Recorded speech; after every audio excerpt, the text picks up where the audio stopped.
Oh boy, Mother Nature. How are you, darling? I have Mother Nature here today. I've been trying to get you so long. Dena Dietrich, come on. I can't believe that you still remember Mother Nature. It's been off the air for a long time. How long it's been? It was on the air for 10 years, from 71 to 81. Right. Mm-hmm. And so we went off the air in 81. Hello. Yeah. A long time. But wow, what a career off of that. Yeah, did that, well. I know you made a lot of money on that, but did it really interfere with other things? No, not at all. As a matter of fact, my career up until Mother Nature had been in New York and doing Broadway, doing off-Broadway, doing stock, whatever. Right. But the minute that the Mother Nature commercial came out, all the phone calls started to come in from Hollywood because they were very curious to see what that broad looked like or was like or what was the story behind her. So I was doing a Broadway play at the same time as that first year of Mother Nature, and I had to keep coming out here to do screen tests. I screen tested with quite a few people, none of which I got. Right. And so I go back to New York, and I was doing the show, as I say. What show were you doing at the second? Prisoner on Second Avenue. Yeah, with Peter Falk, Lee Grant. What a wonderful cast. Wonderful guy. Yeah. We had a good time. I did that for over a year. And then finally, the siren song, Money, got me out here. It did get you out here, Oh, didn't yeah. it? You like California? Oh, I love California. You grew up where? Pittsburgh. Pittsburgh, and I love Pittsburgh. The snow is up to here in the winter, you know. And then I went to New York when I was a kid, and the snow was up to here. As an actress? Yes. When did you decide to be an actress, Dena Dietrich? Well, let's see. At what age? Because you got that... seriously, at 16, See? Yeah. when I did a high school play, and it was a comedy, and all I had to do is, every actor will tell you this, as you know. Right. You hear that laughter, and you're sunk. That does it. But then, right after that, I was quite young. I went to New York to the American Academy and learned basically how to act. But I had people in my class like Grace Kelly. Grace was in your class? Yes. Okay. Yeah, we did a play together. We did. Before anyone had ever heard of a movie called High Society, there was a play called Philadelphia Story. Right. And she played the lead, and I played the other woman. Second woman. Can you imagine? No, I've interviewed people, hundreds and hundreds, never heard anyone worked with Grace Kelly. Really? And you went to school with Grace Kelly. Yes. That's not in your resume. How come, girl? Because I don't care about Grace Kelly. Oh, wow. No, there were a lot of other wonderful, wonderful actors. Colleen Dewhurst was a class Great just actress. 6 months ahead of me. Jason Robards, Annie Bancroft was 6 months under me. I mean, we had many wonderful, wonderful actors at the Academy. The Academy at that time was based in Carnegie Hall, which very few people know about, because they have their own building and all that stuff now. Yeah. But at that time, we had all the classes at Carnegie Hall in the little tower right next to it. This is in the 50s, I would say. It's on 57th Street. No, I meant in the 50s. Or Oh, 40s. the new one? No. When you were there at the Carnegie Hall, the studio, was in the 50s? 57th Street. No, I know that, but I'm talking about in the 50s when you went to school with Grace God, Kelly. you mean the 1950s? I thought we were talking about streets. No. You're going to pin me down. Now everybody's going to know how No, old that's I am. okay. Don't worry. I don't care, because unfortunately, once you get into a Broadway show, they damn well print it. Print it, yeah. They do, don't And they? there's nothing you can do about You know. it. That But was, you don't worry about age anyway. No, I don't you care don't anymore. care about that. 1949, 1950. 50. That's what I figured. I think the end of 50 we graduated. It was a 2-year course. Because I came out there in the 50s after. Yes? Yeah, I studied with Kim Stanley for a while. My, really? I love Kim Stanley. Yeah, I almost studied with her, and I had spoken to her on the phone. When she was here in Hollywood? Yes. Yes. And then she died. She moved to Santa Fe. Oh, yes. Her daughter, and she was teaching acting at the University of Santa Fe. Really? Yeah, she's so great. Wasn't she good in The Goddess? Oh, my dear. You would be great in The Goddess. Oh, not quite. Well, thanks. you know what I mean. You know, comedy is your Do you remember that other thing she did, the seance Oh, that was Seance great. for a wet afternoon? Absolutely, of course. What an actress. I saw that on 58th Street in that little theater across the street on 58. Oh, at the Paris. The Paris Theater. See, we're New Yorkers forever. Yeah, forever. Once New you're York. a New Yorker, you're always. You know a New something? Yorker. I never liked California. You feel the same way? No, I love California. Do you really? Because of the weather. Oh, okay. I mean, I can't. But take you're it a New like Yorker this. all the way, Yes, baby. I'm afraid so. I am. Yeah. So tell me, and then from there, you the first Broadway show, the real very first Broadway show, Oh Dena my Dietrich. God! What was my first Broadway show? Oh. It was a little number called "Here's Where I Belong," which was the musicalization of East of Eden. Uh-huh. We opened and closed same night. Really? Oh yeah. Terrence McNally wrote the book. Uh-huh. We had wonderful music. The guy Alfred Urey, who wrote "Driving Miss Daisy," Right. was one of the songwriters on it. He wrote, I guess, the book. And we had Walter McGinn and wonderful, wonderful, wonderful actors. Did you study singing? With David Craig That's it. only. Yeah, I never specifically. Because when you're a Broadway actress, you do it all. That's do, what you you do. call a Broadway performer. I won't talk about my dancing, however. Doesn't matter. It doesn't matter. As long as they teach you to move. Yes, you know. exactly. Am I right? Exactly. That's it. Yes, that's Tell me about the Funny Girl. You know, Well, Funny Girl was... you were on the National Company. Yes, that was 1965, I believe. Uh-huh. And it was quite a tour. I signed up for, being stupid and not knowing any better, I signed up for a year. Did Mimi Hines had- go out on the road after she left Broadway?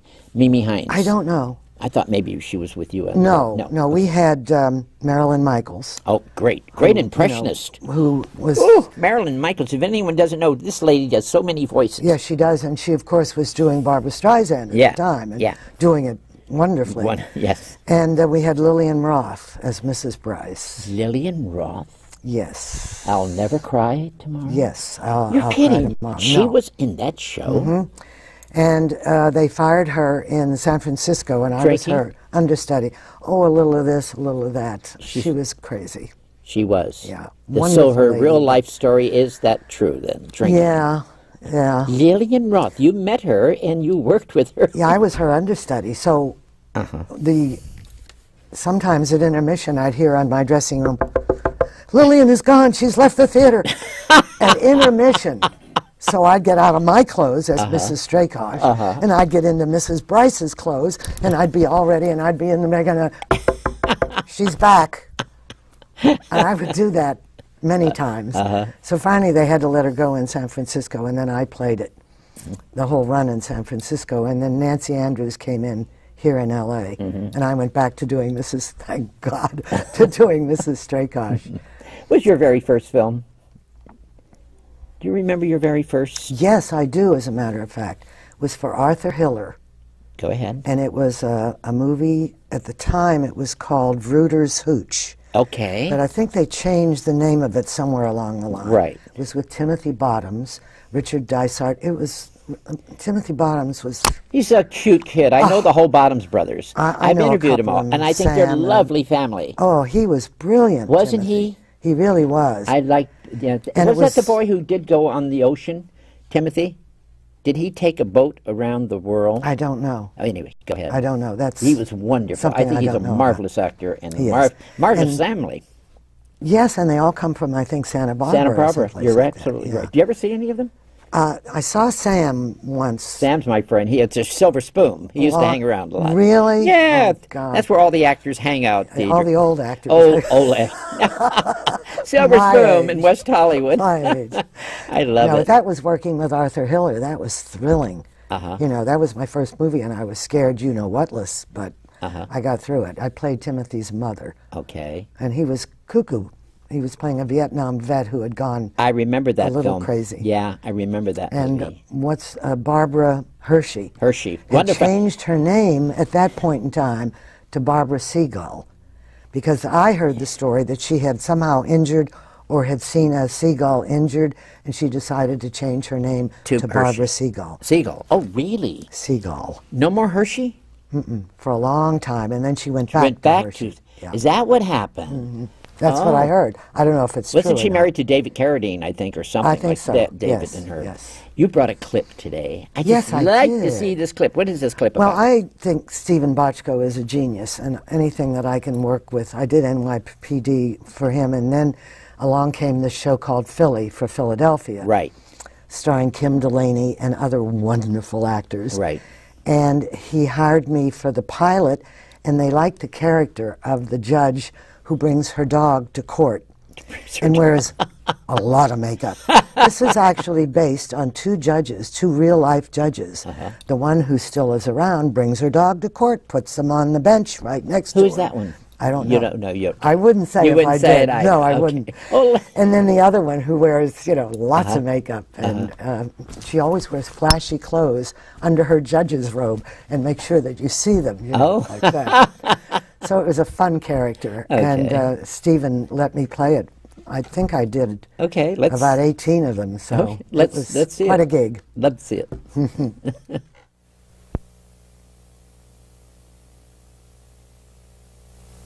Knock it off, both of you. You're making me cranky. Mr. Patel, could your conversation with the prosecutor keep you from speaking with Mr. Froman? Well, I certainly wasn't looking forward to it. Your Honor, I move to strike Mr. Patel's testimony inasmuch as Mr. Loomis essentially instructed him not to speak with me. I didn't do that. Mr. Froman, what if I give you half an hour to interview Mr. Patel and I instruct him to treat you with the utmost respect? Half an hour isn't long enough to conduct an effective interview, Your Honor. And given the lateness of the hour... No, I am not carrying this case over another day. Given the impropriety and its practical effect... Impropriety, Judge? You know prosecutors are explicitly barred from forbidding witnesses to speak to defense counsel. I'm striking Mr. Patel's testimony. Mr. Patel, you may step down. Your Honor, that's a drastic remedy given that Mr. Patel is the eyewitness. And not one that the court finds particularly persuasive. Do you have any other testimony that you'd like to present, Mr. Loomis? No, Your Honor, the Commonwealth rests. Mr. Froman, do you feel compelled to put on a case? No, Your Honor. Defense rests. Then we're done. I don't need to hear closing arguments. I find the defendant not guilty. Mr. Becerra, you're free to go. We'll take a 10-minute break. Court will stand in recess for 10 minutes. Mr. Loomis.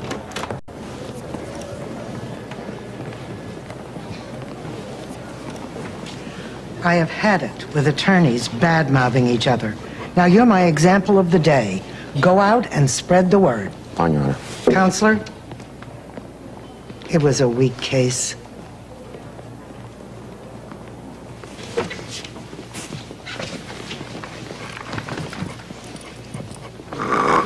Yes, baby, yes. Yeah, all the bad people.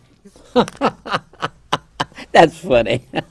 We always had a little, and every time I would carry the dog off stage, I was able to ad lib. So I would say, all these bad people that we have to put up with. Or things like, now that's a bad vibe, honey. And talk to the dog. It was great. I had the best time. Was it your dog then? No, it's a trained dog. Trained it's dog. It's a showbiz dog. Yeah. Mel Brooks, come on, tell me more about Mel Brooks. I just love Annie Bancroft and Mel. I used to see them all the time at the racetrack.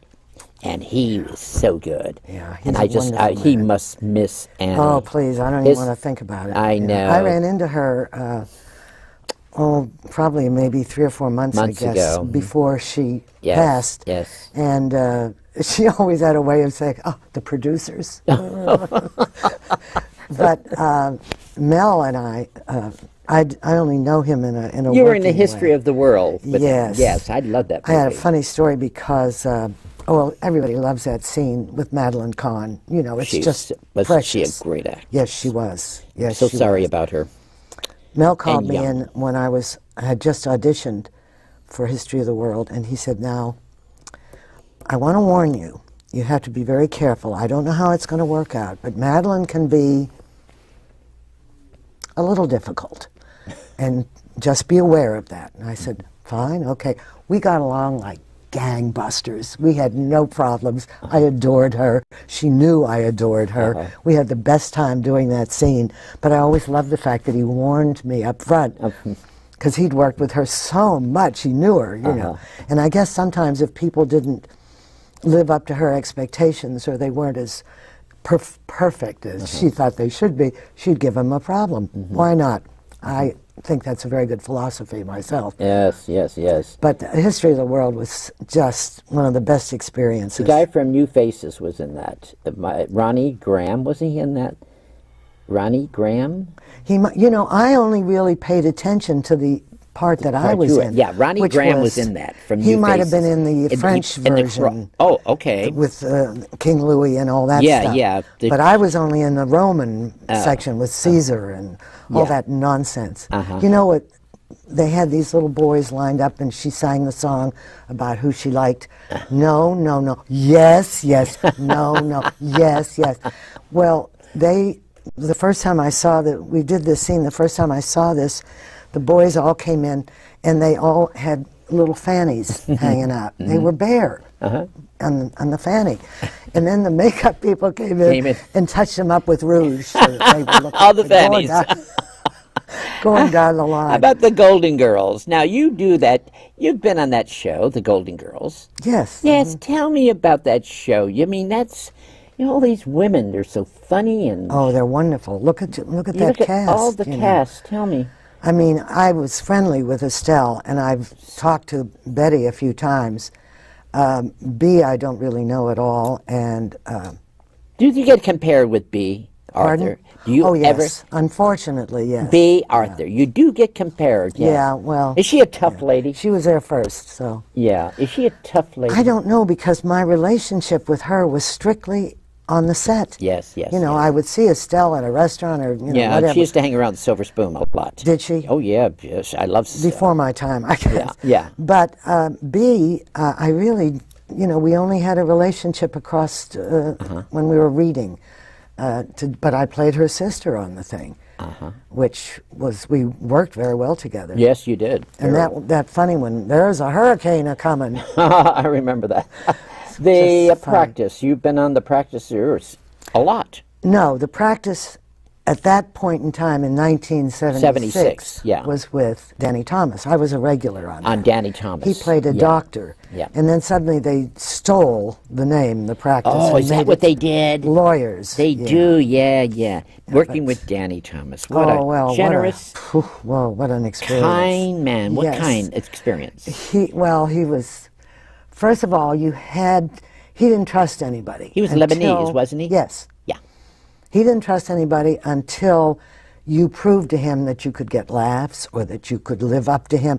I remember the first time when I auditioned with him, and his son was one of the producers, and we were in a little trailer somewhere or other, and I had to read a scene with him.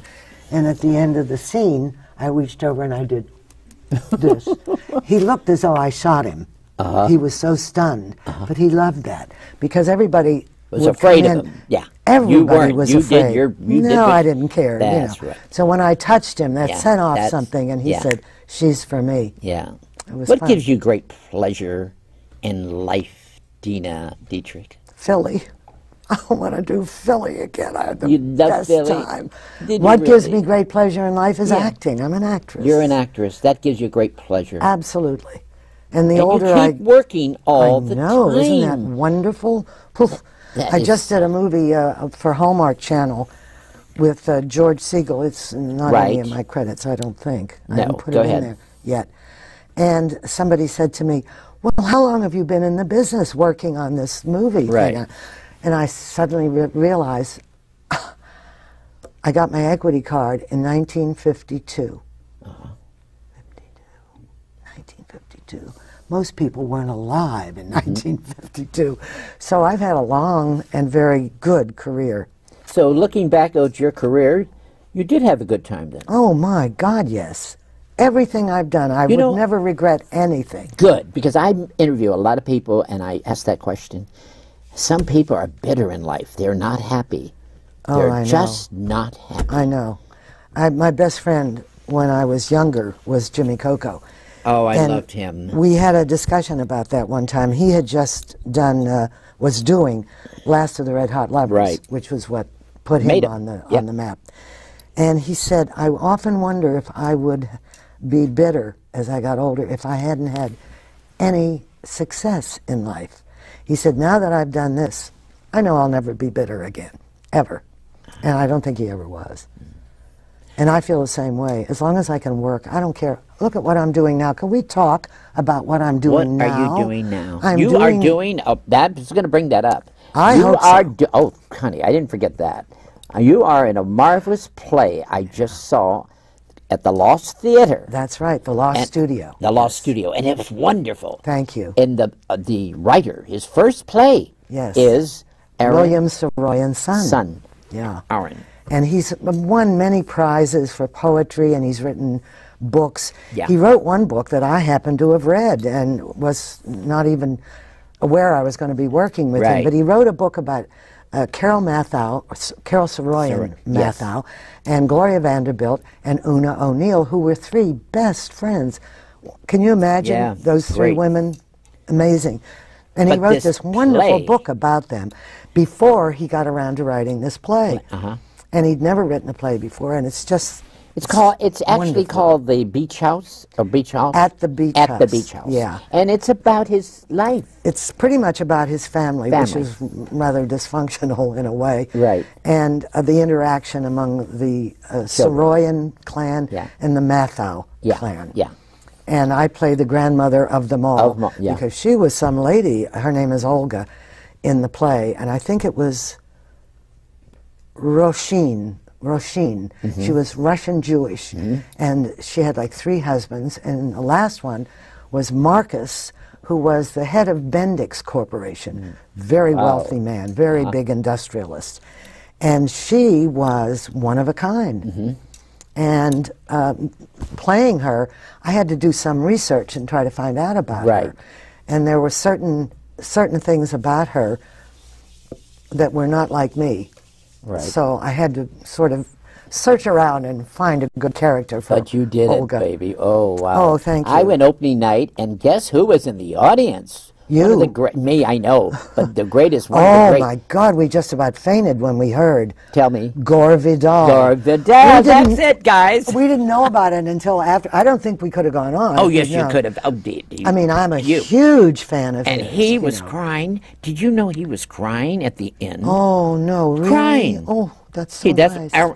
That's what the writer was telling me. Wow. He was crying. Oh, that's because I interviewed him when I did it, and he said he was crying. Oh, wow. Gore Vidal crying. And that's his first play. Because he said, the scene with the 3 women, he said, affected me so much that you should change the ending and make that the ending. And so Aram Saroyan did take Gore Vidal's advice, and he did change the ending. Oh, he did? Oh, yeah. So he did listen to him. Yes, he did. And it's better now? It is. It makes more sense. I got to come back and see it. Yes, how long is it going to be there now? I think we're running through Thanksgiving weekend. It's wonderful. How's the crowds been? Very good. Good. We had almost all full houses, thank God. Good. It's a little house. I know, it's a small house, but it's a wonderful little theater. Isn't it? And his seats wife, are so comfortable for the audience. His wife, when you walk in the theater, the Lost Studio, his wife's got all the paintings. Yes. That's his wife's painting. That's right. And it's charming paintings. It is. Pastels and beautiful. And they set up that gallery, and then if you walk into the other side, there's some more over there, too. Yeah, she's a wonderful painter. It's a wonderful little Lost Studio, Yes. I call it.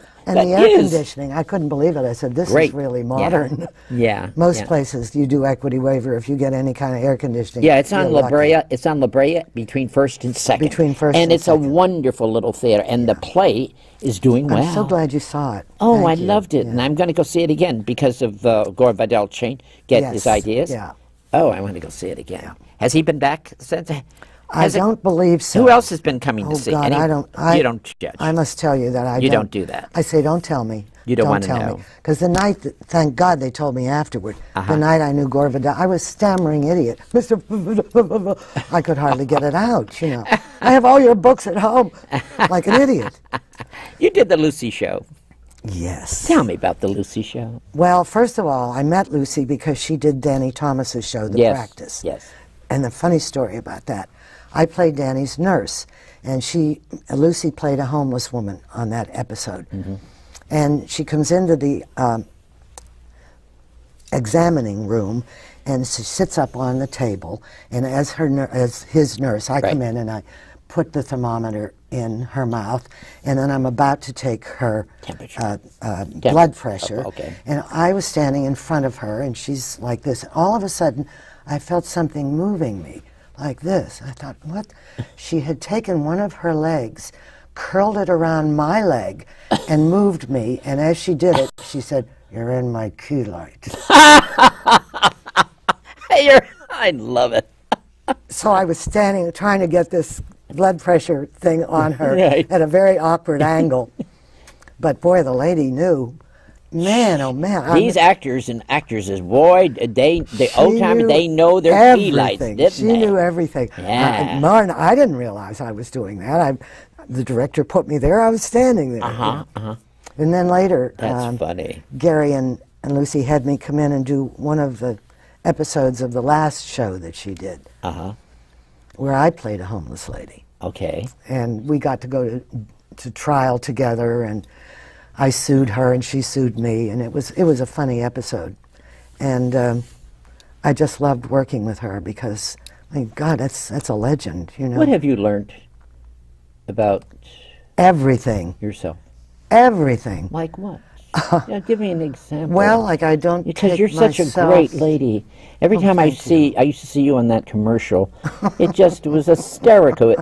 Gays loved you. Tell me why. Don't look at me that way. Gays love you. Loved Mother They Nature. love you. Yes, nature lady, but the gays especially. Well, I think it's the same reason that somebody like B. Arthur, somebody like Angela, strong women. Women, that's what they like. Strong Betty women. Davis's. Yes. Ethel Merman, strong ladies. Probably reminiscent Judy Garland. somewhere of their mothers. Yeah, I don't know. evidently. But what have I learned, you ask me? Yes. I've learned not to take myself serious. Oh, I like that. And you I've have a learned to great sense of humor. And have fun. That's what it's all about. And I didn't when I was young. You didn't? No. Why is that? Well, because it was all about career, you know. So you and, really... I would have been, what Jimmy said, I would have been bitter if I hadn't had any kind of success or any kind of a career. You would have been. Oh, yeah. So that Mother Nature so really... that saved my ass. Saved you. Forgive me. Yeah. No, that's right, honey. It saved you because... Yeah. And then from there, you got other roles, you know. A whole lot of stuff. A lot. A lot. You know, when you're young, you start adding stuff to your resume. Yeah. As you get older, you're taking it off, taking it off.